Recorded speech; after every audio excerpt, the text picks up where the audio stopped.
반갑습니다. 주식대박 보좌관입니다. 화이팅! 7월 13일 월요일 아침 10분 시황 시작하겠습니다. 전일 국내 증시부터 살펴볼 텐데요. 자, 지난 금요일 코스피, 코스닥 모두 약보합으로 마감을 보였습니다. 코스피의 상대적으로 하락폭이 컸고 상승한 종목 수는 지난 금요일 636개였고 하락 종목 수는 1675개로 하락 종목 수가 상승 종목 수 대비 2배 이상 많았다는 것도 알 수가 있었습니다. 최근 수급을 보면 지난 금요일 개인이 코스피에서 1조 원 넘게 매수를 한 가운데 외국인이 3,400억 매도, 기관 무려 7천억 매도가 있었고요. 금융투자에서 매도 규모가 컸던 것을 알 수가 있습니다. 연기금도 이틀째 매도를 보이고요. 개인이 최근에 4일간 지난 화수 목금 4거래일 동안 약 2조 8천억 원 수준의 매수를 보이고 있음도 알 수가 있습니다. 그리고 코스닥을 살펴보면 금요일 개인이 980억을 매수한 가운데 외국인 기관 모두 매도를 했는데 기관의 이틀째 매도가 나오고 있어요. 그런데 코스닥에서 기관에서 보면은 보험에서 4일 연속 매수를 하고 있고 연기금에서도 4일 연속 매수를 하고 있음을 보면 종목별로 코스닥에서 기관이 매수하고 있는 종목도 좀 알 수가 있습니다. 그리고 미국 쪽 그래서 이제 국내 증시 보면은 지난 금요일 좀 요약을 한번 해보겠습니다. 양 지수가 모두 하락했는데 미국, 일본 등 경제 재개 국가 코로나19 급증의 경기 회복, 지연 우려 가능성이 부각되면서 진단키트주 급등했었고요. 일부 치료제 관련주가 개별 기업 호재로 강세 흐름을 보이기도 했습니다.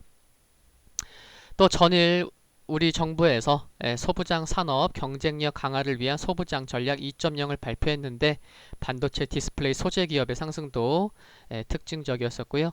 최근 강세를 이어오던 중국 증시가 8거래일 만에 약세 전환한 점도 지난 금요일에 국내 증시에 다소 부담이 됐었다라고 말씀을 드립니다. 해외 증시 쪽 좀 살펴보면요. 미국 증시 나스닥이 3대 지수, 다우, S&P 500, 나스닥 3대 지수에서 나스닥의 좀 상승폭이 좀 약했습니다. 코로나19 치료제 백신 기대로 상승을 했는데요. 잠깐 주요 지수, 기업들 살펴보면 필라델피아 반도체 지수가 소폭 약세를 보였고 시가총액 큰 종목군 중에서는 마이크로소프트만 좀 약보합 하락한 모습을 알 수가 있고요. 테슬라가 무려 두 자릿수 상승, 넷플릭스는 목표가 상향 소식에 8% 상승했습니다. 미국 증시 상승한 이유가 코로나19 치료제 백신 기대감으로 상승했는데 길리어드 사이언스도 2% 상승했고요. 니콜라는 4% 하락했습니다. 길리어드 사이언스는 렘데시비르가 코로나19 환자의 사망률을 통상적 치료법과 비교해서 60% 이상 줄인다는 연구 결과를 내놓았고요. 화이자와 함께 코로나19 백신을 개발 중인 바이오엔테크의 CEO는 월스트리트 저널과 인터뷰에서 올해 말까지 규제 당국의 백신 허가를 신청할 준비가 될 것이라고 자신을 했는데 당국의 백신 승인 전까지 수백만 회 복용량을 생산할 수 있고 내년 말까지는 10억 회분 이상을 만들 수 있다고 전망을 했습니다. 그래서 이와 같은 소식으로 미국 증시가 상승을 했고요. 다만 미중 갈등 이슈는 지속되고 있습니다. 트럼프 대통령은 2차 무역 협상은 현재 생각하지 않고 있다고 얘기를 했고 또 아마존은 중국의 동영상 틱톡 사용을 중단하라는 지시를 내렸고요. 중국 외교부는 미 국무부가 신장 지역의 중국 공산당 강부에게 미국 입국 자격을 박탈하는 비자 제한을 가한 것에 대해 보복 조치를 내놓을 것이라고 경고하기도 했습니다.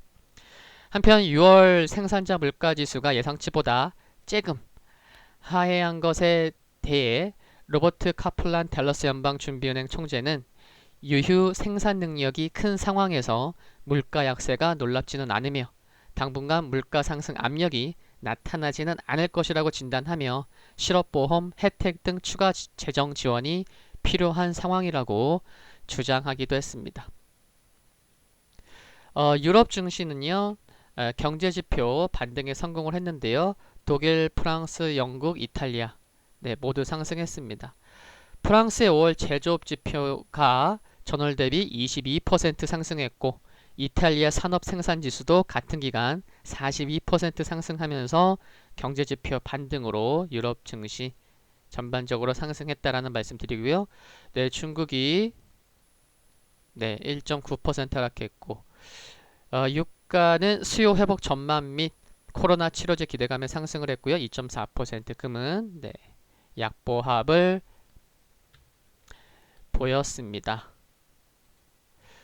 그리고 오늘 국내 주요 일정으로 보면 해외 포함해서 한국재지가 오늘 상장 폐지될 예정이고요. 제가 어제부터 교육 영상을 시작을 했죠. 그래서 시가총액 작은 종목군들 200억 미만의 종목군들 좀 살펴봤는데 어제 방송 보신 분 아시겠지만 시가총액 200억 이하 미만의 종목군들 중에서는 거래 정지가 된 종목군들이 많았다는 것도 알 수가 있었고요. 그래서 시가총액 작은 종목군들은 좀 유의가 필요한 거죠. 그만한 이유도 다 있는 거고. 그리고 국내에 소마젠 신규 상장 예정에 있습니다. 미국 현지 시간이죠. 6월 ISM-P 제조업 지수 발표되고요. 독일 5월 공장 수주, 미국 마이크론 실적 발표가 있습니다. 금일 국내 증시 포인트로를 이제 살펴보면 드디어 주 중반부터 2분기 실적 발표가 있습니다. 크게 부진한 것으로 예상되기에 본격적인 실적 발표가 좀 국내 증시에도 본국인 미국 증시에도 주요 변수가 될 수 있겠고요. 더불어 베이지북을 비롯해 미국과 중국의 실물 경제 지표 결과도 경기 불확실성을 자극할 수 있어서 변동성 확대 요인으로 볼 수 있겠다는 거고, 주 후반에는 유럽연합 정상회담 결과와 오늘 목표가 상향으로 8% 상승한 넷플릭스 등 일부 기업들의 실적 발표에 따라 변화가 예상될 수 있겠다고 생각할 수 있겠고요. 이러한 가운데 현지 시간 17일 이번 주 금요일이죠. 미국의 옵션 만기일도 있습니다. 그래서 이번 한 주는 말씀드렸던 것과 같이 지수에 좀 다소 영향을 줄 수 있는 변화 요인이 많은 점을 감안해서 대응할 필요가 있겠다는 거고요. 지금 보시는 게 다우 지수죠, 그쵸? 하루 하락한 것에 대해서 여기 보시면 상승을 하면서 거의 하루 하락하고 하루 상승하면서 하락분을 만회하는, 상쇄하는 그런 상승이 나왔다는 것을 알 수가 있고요. 나스닥은 종가 고가로 마감한 모습입니다. 최근에 5일선에서는 반등이 나오는 모습, 매수 수급이 강할 때 저렇게 5일선을 따라가곤 하죠. 뭐 종목도 마찬가지겠지만 S&P 500 지수도 종가 고가로 마감하면서 전일 하락분을 모두 상쇄하는 흐름을 보였고요. 다만 필라델피아 반도체 지수가 좀 나스닥과도 달리 소폭 약세를 보였는데, 물론 뭐 5일선에서의 아랫골이 달리면서 저가 매수세가 유입되는 모습은 확인된 점은 긍정적이라 볼 수 있겠습니다. 오늘 영상은 여기까지입니다. 도움되셨다면 구독과 좋아요 그리고 알림 설정에서 흔들거리는 종모양을 선택하시면 방송 업로드 후에 바로 보실 수 있습니다. 멋지고 행복한 한 주 되십시오. 감사합니다.